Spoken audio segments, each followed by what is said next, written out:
Students, आज हम लोग एडवांस सी प्रोग्रामिंग के अंतर्गत एक बहुत ही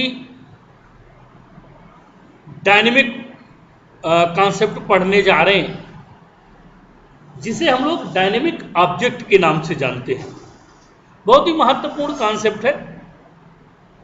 मीन्स हम किस तरह से मेमोरी मैनेजमेंट कर सकते हैं, अपनी मेमोरी को इंक्रीज या डिक्रीज कर सकते हैं। तो उसके लिए हम लोग डायनेमिक ऑब्जेक्ट का आज यूज कर रहे हैं और डायनेमिक ऑब्जेक्ट को हम लोग आज पढ़ेंगे। तो देखिए, मेमोरी मैनेजमेंट आखिरकार होता क्या है। सी में जो मेमोरी मैनेजमेंट होता है वो टू टाइप से होता है। फर्स्ट, स्टैटिक मेमोरी एलोकेशंस और second, dynamic memory allocations. Static memory allocation क्या होता है? Memory is allocated at compilation time. मतलब ऐसी मेमोरी जिस मेमोरी को प्रोग्राम के कंपाइलेशन टाइम पर, मतलब कंपाइल करते वक्त क्रिएट की जाती है, ऐसी मेमोरी को हम लोग स्टैटिक मेमोरी एलोकेशन कहते हैं। और जो ये मेमोरी होती है स्टैटिक टाइप की, स्टैटिक मेमोरी होती है, ये एक्चुअल में प्रोग्राम के रन होने के बाद हम इसकी मेमोरी को ना तो इंक्रीज कर सकते हैं ना डिक्रीज कर सकते हैं। मीन्स एक बार जितनी मेमोरी क्रिएट हो गई उतनी ही मेमोरी में हमें काम करना पड़ेगा। ना मेमोरी को हम कम कर सकते हैं और ना मेमोरी को हम लोग ज्यादा कर सकते हैं। फॉर एग्जाम्पल, मैंने कोई अरे क्रिएट किया, तो मैंने इंट ए 10 मीन्स अब मैंने क्या किया, डेटा टाइप इंट है, अरे का नाम ए है और उसकी साइज 10 है। अब मैं जो भी करूंगा वो 10 टाइम ही करूंगा। अगर 10 के ऊपर करता हूं तो एक बड़ा खूबसूरत सा एक मैसेज आएगा, अरे index out of bound exceptions. Means आप अपनी कैपेसिटी से आगे बढ़ रहे हैं। तो ये ऐसी समस्या है। इस समस्या को सॉल्व करने के लिए हमारे पास एक दूसरा कॉन्सेप्ट आया, जिसे हम लोग डायनेमिक मेमोरी एलोकेशन अर्थात डीएमए के नाम से जानते हैं। इसमें मेमोरी जो क्रिएट होती है, memory is allocated at running time. मतलब इसमें मेमोरी क्या होती है, रन टाइम एलोकेट होती है। रन टाइम को मतलब प्रोग्राम कंपाइल हो गया, हमारी स्क्रीन सामने आ गई, वहां पर कितनी मेमोरी मेरे को चाहिए मैं वो बताऊंगा। मेमोरी को कम या ज्यादा करना ये मैं कर सकता हूं। तो ये हमारा क्या कहलाता है, डायनेमिक मेमोरी एलोकेशंस कहलाता है। अब स्टैटिक वर्सेस डायनेमिक ऑब्जेक्ट, मतलब आखिर दोनों में अंतर क्या है। तो static object variable as declared in function calls. Means जैसे मैंने बताया कि अरे को आप डिक्लेयर कर दीजिए और उस फंक्शन को कॉल कर लीजिए, मेमोरी उतनी आपकी क्या हो जाएगी, एलोकेट हो जाएगी। तो मेमोरी इज एक्वायर्ड ऑटोमेटिकली। इसमें मेमोरी क्या होती है, ऑटोमेटिक। भाई चूंकि फंक्शंस के समय हम डिक्लेयर कर देते हैं। जबकि डायनेमिक ऑब्जेक्ट के साथ क्या होता है, memory is acquired by program with an allocation request. हम यहाँ पर क्या करते हैं, रिक्वेस्ट देते हैं कि मुझे कितनी मेमोरी चाहिए। इसके लिए मुझे क्या करना पड़ता है, न्यू ऑपरेशंस, जो कि यहाँ पर न्यू दी हुई है, ये that is the very important. Means without new हम नया एलोकेशन जो करेंगे तो न्यू वहां पर करेंगे, देन ऑपरेशंस परफॉर्म करेंगे। Memory is return automatically when object goes out of scope. मतलब जैसे मेमोरी आउट ऑफ स्कोप हो जाएगी तो मेमोरी क्या हो जाएगी, रिटर्न हो जाएगी। डायनेमिक ऑब्जेक्ट में क्या होगा, dynamic can exist beyond the function in which they were allocated. मतलब ये फंक्शन के साथ चलती है। चूंकि हम फंक्शन को मेमोरी को क्या कर सकते हैं, कम ज्यादा कर सकते हैं। यूज्ड इन अरे, जो स्टैटिक ऑब्जेक्ट है वो अरे के रूप में यूज किया जाता है। इसमें object memory is returned by a deallocation request. मतलब हम मेमोरी को डिलीट भी कर सकते हैं, जबकि स्टैटिक मेमोरी को हम डिलीट नहीं कर सकते। डायनेमिक मेमोरी, डायनेमिक ऑब्जेक्ट को हम क्या कर सकते हैं, डिलीट। उसके लिए हमारे पास डिलीट ऑपरेशन है, इसके द्वारा हम उसको डिलीट कर सकते हैं। And used in linked list. इस समय आप लोग डेटा स्ट्रक्चर पढ़ रहे हैं, तो जब आप देख रहे होंगे तो हम यहाँ पर क्या करेंगे, लिंक लिस्ट के साथ उसको यूज करते हैं। और मैं आपको फिर से कह रहा हूं, आप लोग वीडियो देखते हैं, आपको अगर अच्छा लगता है तो आप कम से कम लाइक, कमेंट्स और शेयर कम से कम इतना तो कर दिया करें, ताकि हमको ये पता चल सके कि आप हमारे वीडियो को वॉच कर रहे हैं, ताकि हम लोग प्रोत्साहित हो सकें। दूसरा, आप प्रैक्टिकली सब्जेक्ट है, अगर आप प्रैक्टिकल नहीं करेंगे आपको कोई समस्या आएगी, तो फिर हम कैसे, तो आप ऐसी प्रॉब्लम्स को हम तक आप शेयर करें। तो स्टैटिक वर्सेस डायनेमिक ऑब्जेक्ट के साथ ये कहानी होती है। अब मेमोरी एलोकेशन कैसा होता है, देखिए स्टैटिक का कैसे होता है, डायनेमिक का कैसे होता है। तो स्टैटिक का यूजिंग डिक्लेरेशन एंड डिफिनीशन, देखिए इंट ए 200, मतलब मैंने इंटीजर टाइप का ए एक अरे लिया है, उसकी साइज कितनी दिया हुआ मैंने 200, मीन्स मैं मेमोरी कितना क्रिएट कर सकता हूँ 200। जबकि इधर देखिए यूजिंग प्री डिफाइंड फंक्शन, पहले से डिफाइन किए गए फंक्शन होते हैं जो stdlib हेडर फाइल के अंतर्गत पाए जाते हैं, जिसे हम लोग स्टैंडर्ड लाइब्रेरी फंक्शन के नाम से या स्टैंडर्ड लाइब्रेरी के नाम से जानते हैं। Int ptr equals to new int 2000, मतलब न्यू कीवर्ड लगा यहाँ पर, अब 2000 मेमोरी डिलीट ptr, अब हम यहाँ मेमोरी क्या कर सकते हैं, डिलीट कर सकते हैं। अब आपके दिमाग में आएगा सर इंट ए 2000 और ptr equals to new int 200 में क्या अंतर है। इसमें अंतर ये, दोनों के केस में मेमोरी 200 क्रिएट होगी, लेकिन इंट ए 200 वाली मेमोरी को ना तो आप कम कर सकते हैं ना ज्यादा, 200 से अगर 250 करना नहीं कर सकते, 200 से अगर 150 करना नहीं कर सकते। जबकि इधर क्या होगा, आप 200 का 100 कर लीजिए और 200 का 500 कर लीजिए, क्योंकि वो आपके साथ चलेगी। ये मेमोरी एलोकेशन डायनेमिक कहलाता है, जिसमें हम चेंजेस नहीं कर सकते, वो स्टैटिक कहलाता है। अब मेमोरी मैनेजमेंट का आखिरकार है क्या, तो C is a structured language, C structured language है। It has some fixed rules for programming, क्योंकि इसके अपने प्रोग्रामिंग करने के प्री डिफाइंड रूल है। One of it includes changing the size of an array, जो अरे की साइज को भी चेंज करने का है। एन अरे is a collection of items stored at continuous memory location, मतलब अरे क्या है एक्चुअल में सेम डेटा टाइप्स का कलेक्शंस होता है और एक मेमोरी लोकेशंस पे स्टोर होता है। तो देखिए जैसे एक फिगर आपको दिख रहा होगा 0 1 2 3 4 5 6 7 8, अरे ये इंडेक्स है। मेमोरी है 40 55 63 70 22 68 89 97 89। अरे लेंथ कितनी दिया हुआ है 9, चूंकि 0 to 8 है तो 9। फर्स्ट इंडेक्स क्या है 0, जिसको कि अपन लोअर बाउंड बोलते हैं, और अपर इंडेक्स इसका कितना है 8, जिसको कि हम लोग लास्ट इंडेक्स यहाँ पे लिखे हुए इक्वल टू 8।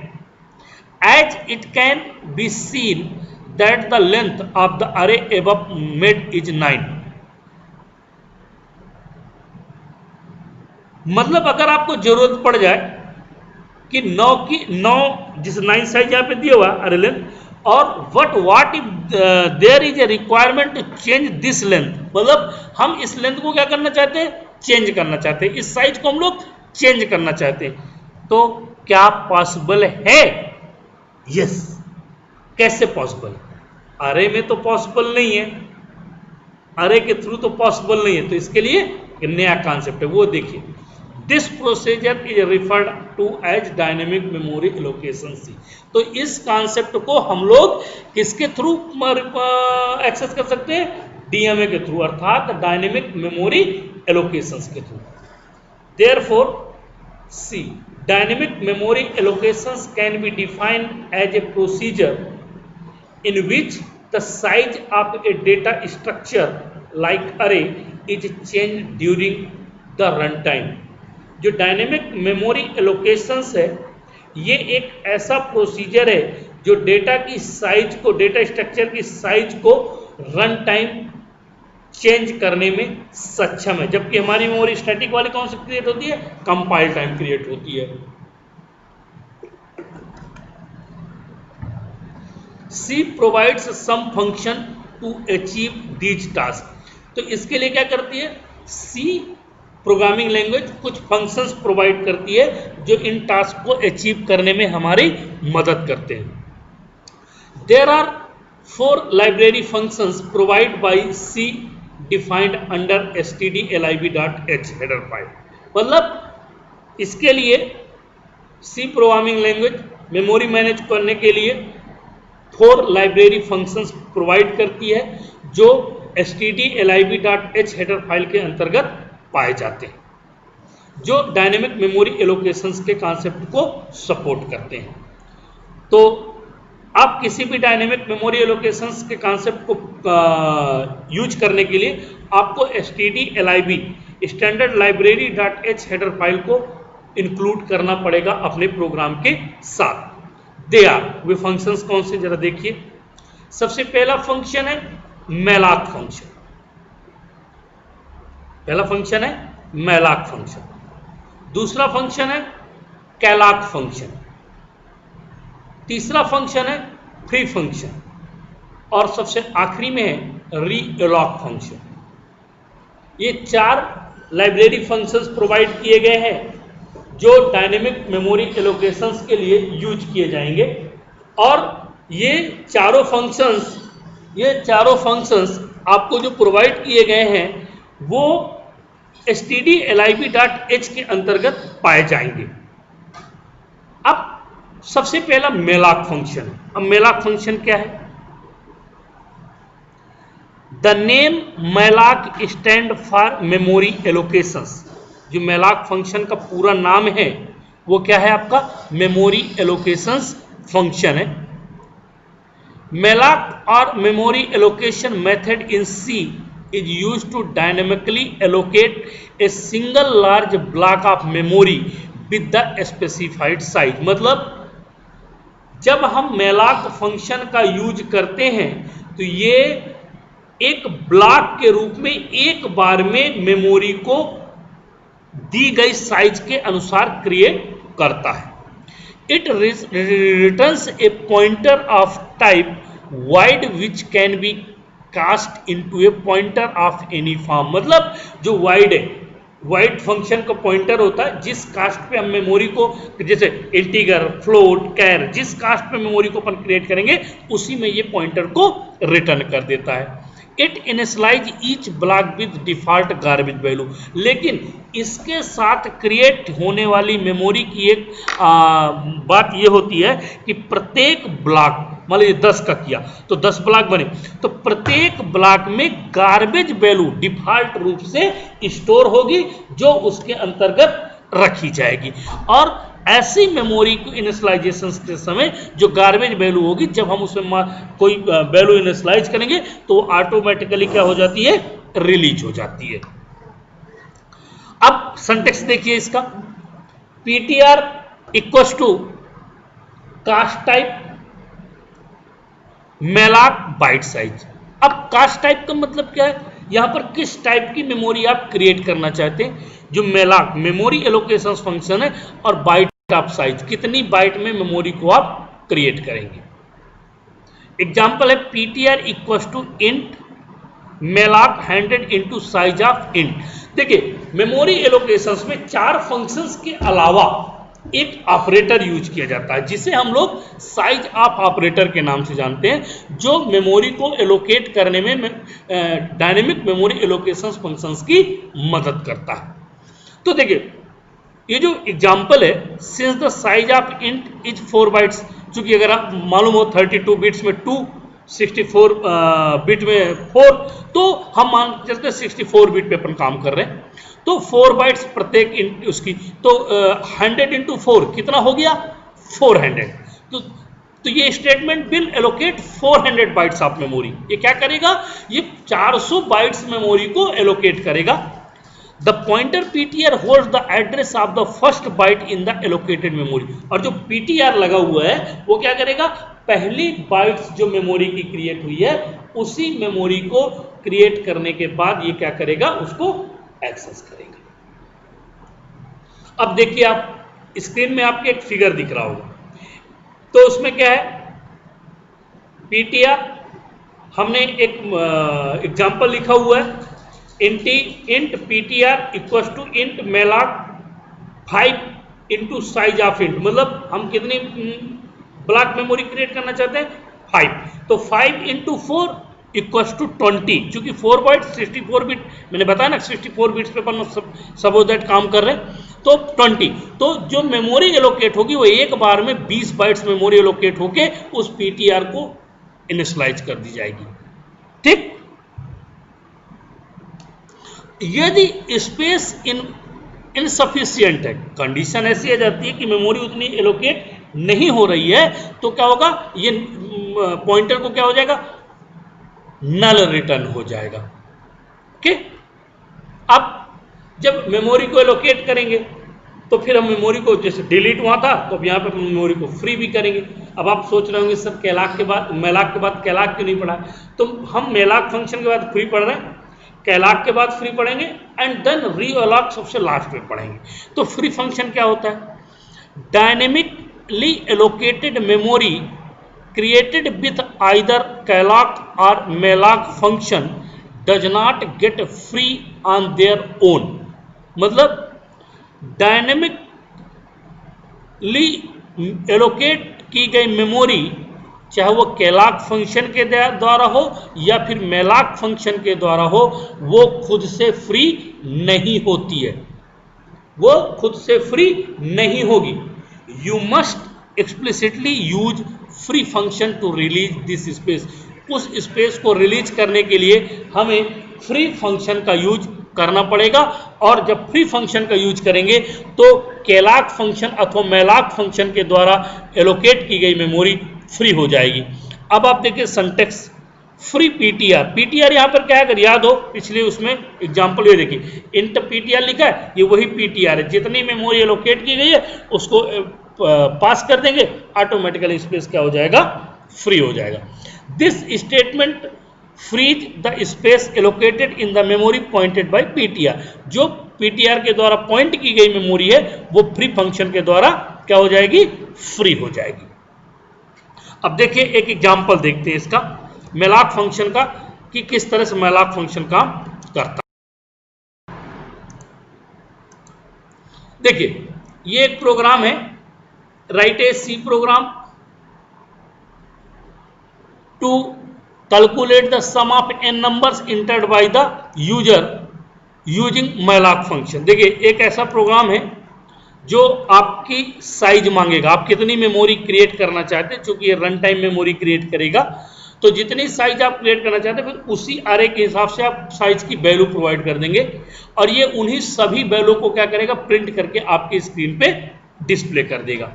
तो सबसे पहले देखिए आप, ये तो देखिए studio.h, conio.h, आप सबको पता है दोनों हेडर फाइल। यहाँ पर एक नई हेडर फाइल stdlib.h, चूंकि ये लाइब्रेरी फंक्शंस होते हैं तो इसके लिए हमें इसको कंपलसरी इंक्लूड करना पड़ता है हमारे प्रोग्राम पे। मेन फंक्शन, यहाँ पर देखिए इंट के साथ दो वेरिएबल लिए गए हैं n और i, एक पॉइंटर वेरिएबल लिया गया है और एक वेरिएबल लिया गया है सम, उसको इनिशियलाइज कर दिया गया है हम 0 के द्वारा। आपसे पूछेगा इंटर नंबर ऑफ एलिमेंट्स, कितने एलिमेंट्स आप इंटर करना चाहते हैं, वो उसको n पे स्टोर करा देगा, और वो n मतलब यहाँ ये n into size of int, जितना आप n देंगे उतनी साइज की मेमोरी पीटीआर को वो क्रिएट करके दे देगा। यदि किसी कारणवश मेमोरी एलोकेट नहीं हो पाती तो if memory can not be allocated तो पीटीआर इक्वल्स टू नल। तो क्या करता है, अभी मैंने एक नोट बताया था नीचे कि अगर इनसफिशिएंट मेमोरी एलोकेट होती है तो पीटीआर को क्या कर रिटर्न कर देता है, नल रिटर्न करता है। तो यदि नल तो क्या मैसेज आ जाए, एरर मेमोरी नॉट एलोकेटेड, और आपको यहां से बाहर कर दे। यदि ऐसा नहीं है तो क्या करें, फिर वो इंटर एलिमेंट्स, आपको उतने एलिमेंट्स इंटर करने पड़ेंगे जितनी आपने n साइज पे दिया हुआ है। और इसके बाद वो क्या करेगा, पीटीआर प्लस आई, मतलब पीटीआर में एक एक जो एलोकेशन होता जाएगा उन पे आपकी वैल्यू को रखता जाएगा। Sum equal to sum plus PTR plus I. इसका मतलब है कि आप जो सम इनिशियलाइज किया है 0 से, चूंकि उसकी गारेज वैल्यू नहीं है, और पीटीआर में जो भी वैल्यू आती जा रही है वो एक एक करके उस पर जुड़ती जाए और सम में स्टोर होती जाए, और लास्ट में आपके सम को क्या कर दे, वो प्रिंट कर दे। फिर देखिए डी एलोकेटिंग द मेमोरी, जो फ्री फंक्शन हमने पढ़ा है, इसके द्वारा जितनी भी मेमोरी एलोकेट की गई है उस मेमोरी को फ्री करने की आवश्यकता है। तो हमारी मेमोरी किसके में क्रिएट हुई थी, पीटीआर पे, तो हमने यहाँ पे क्या किया, फ्री और पीटीआर को यहाँ पर पास कर दिया। मीन्स जितनी भी मेमोरी एलोकेट हुई थी हमारा काम होने के बाद वो मेमोरी क्या हो जाएगी, रिलीज हो जाएगी। देखिए इस प्रोग्राम को रन करके, अब inter number of element suppose that 5, ठीक है। अब 5 तो सबसे पहला एलिमेंट है मेरा 20, फिर है मेरा 30, फिर है मेरा 10 और फिर है मेरा सपोज दैट 5। अब देखिए 20, 30, 50, 60, 65, इसका आंसर कितना आना चाहिए 65। देखिए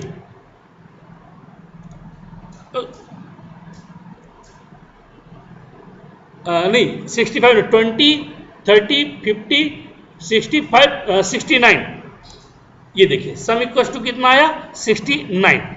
अब इसी तरह मान लीजिए हम क्या करना चाहते हैं, मेमोरी को और ज़्यादा करना चाहते हैं। तो अभी देखिए अब मान लीजिए मैं यहाँ पर 8 एलिमेंट्स इंटर करना चाहता हूँ। तो देखिए 3, 4, 5, 3, 2, 5,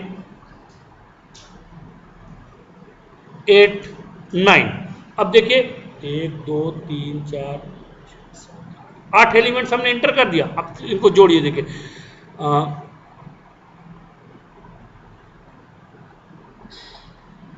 39, इसका देखिए आउटपुट कितना आना चाहिए 39। देखिए आपकी स्क्रीन में 39 दिख रहा है। मीन्स इस तरह से हम मेमोरी को इंक्रीज और डिक्रीज कर सकते हैं। तो आज हम लोगों ने इस मैलाक फंक्शंस को पढ़ा, ठीक है, और इसी के साथ इसको फ्री फंक्शंस को पढ़ा।